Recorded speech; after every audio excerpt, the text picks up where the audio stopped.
ایک شخص کا ایک ہی بیٹا تھا اور وہ بیٹا روز رات کو لیٹ گھر واپس آتا تھا، اور جیسے ہی واپس آتا باپ اس سے دریافت کرتا کہ بیٹا اتنا ٹائم ہو گیا ہے، کہاں رہ گئے تھے، اتنا لیٹ واپس کیوں آ رہے ہو؟ تو وہ ہمیشہ ایک ہی جواب دیتا، میں دوستوں کے ساتھ تھا۔ ایک رات معمول سے ہٹ کر وہ بہت زیادہ گھر لیٹ واپس پہنچا، تو اس کو دیکھتے ساتھ ہی باپ نے اس کو اپنے پاس بلایا اور کہا کہ بیٹا آج تو میں آپ کے دوستوں سے ملنا چاہتا ہوں۔ تو بیٹے نے حیرانگی سے باپ کی طرف دیکھا، پھر گھڑی کی طرف دیکھا اور بولا، ابو جان اس وقت تو 2:30 بج رہے ہیں رات کے، اب تو وہ سو چکے ہوں گے، ایسا کرتے ہیں ہم صبح چلیں گے۔ بیٹے نے بہت ہیلے بہانے بنا کر ٹالنے کی کوشش کی، مگر باپ بضد تھا کہ نہیں، ابھی اسی وقت چلیں گے، پتہ تو چلے دوست کیسے ہیں۔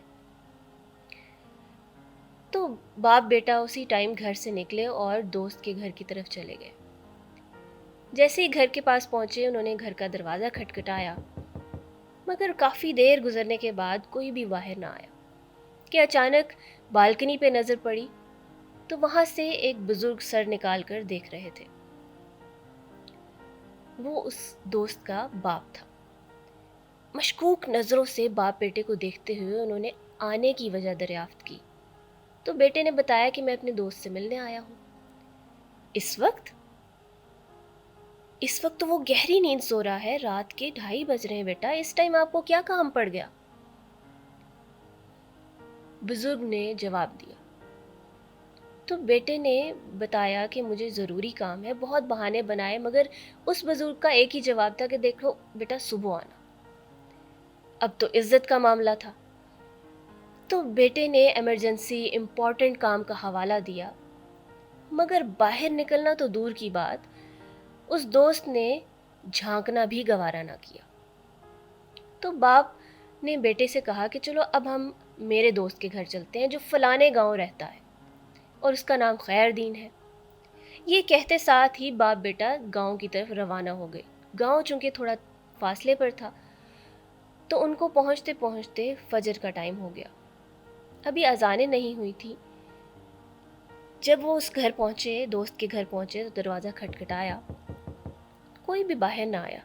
تو باپ نے اونچی آواز میں زور دے کے اپنا تعارف کروایا کہ میں فلاں ہوں، پھر بھی کوئی حرکت نہ ہوئی دروازے پر۔ اب بیٹے کی شکل پر فاتحانہ مسکراہٹ تھی کہ اچانک لاٹھی کی آواز آئی جو شاید دروازے سے ٹکرائی تھی، چٹکنی کھلی اور فٹ سے دروازہ کھل گیا۔ سامنے ایک بزرگ کھڑے تھے جنہوں نے پگ باندھی ہوئی تھی۔ فوراً سے وہ اپنے دوست کے گلے لگ گئے اور معذرت کرتے ہوئے بتایا کہ میں اس لیے لیٹ ہو گیا دروازہ کھولنے میں کہ جب تم نے 25 سال بعد میرے گھر کا دروازہ کھٹکھٹایا تو میرے ذہن میں آیا کہ شاید تم کسی مصیبت میں ہوگے، تو فوراً سے میں اپنی جمع پونجی جو رقم تھی وہ اٹھانے چلا گیا۔ پھر میرے ذہن میں آیا کہ تمہیں کہیں بندوں کی ضرورت نہ ہو، تو میں اپنے بیٹوں کو اٹھانے لگا۔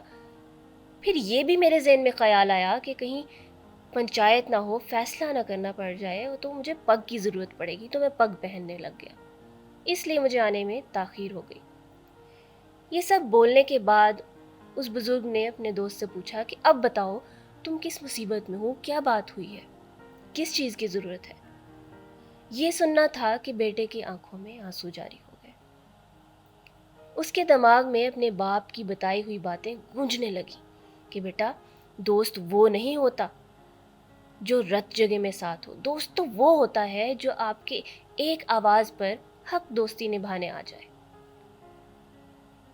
ڈیئر ویورز، آپ کی پہچان آپ کے کردار سے ہوتی ہے۔ جیسے آپ کے دوست ہوں گے ویسا ہی آپ کا کردار بنے گا، تو آپ دوستوں کے معاملے میں محتاط رہیے، کیونکہ جیسے دوست ہوں گے ویسا کردار بنے گا، اور آپ کی پہچان آپ کے کردار سے ہوتی ہے۔ وہ کہتے ہیں نا، جیسا دیس ویسا بھیس، تو جیسے دوست ویسا آپ کا کردار۔ شکریہ۔